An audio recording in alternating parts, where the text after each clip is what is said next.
ओमफ्राय बिदि उन्दुबाय थानोसै नोङो खामानिफोर नागिरहैला नोमा नोंफा हरनाय थाखाजों आङो बिजनेस गेलेहैनांगौ खामानि नागिरहैनांगौ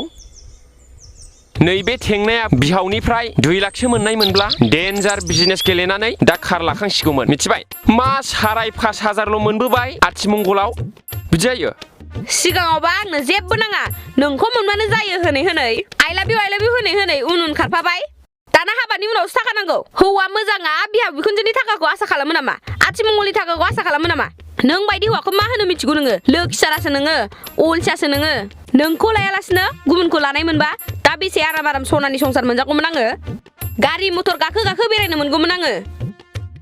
गोदान दख'नाबो गाननो मोनबावगौमोन आङो नोंनि बे सुरि गानहोबाय थानाया ओइ बांद्राय जानला मोनला दा बुंबाय दा था नोङो अमा साइस हिनजाव जालदाब गारनानै हिनजाव गोदान लाना खारगोन आं मोजांबा मोजां आंजों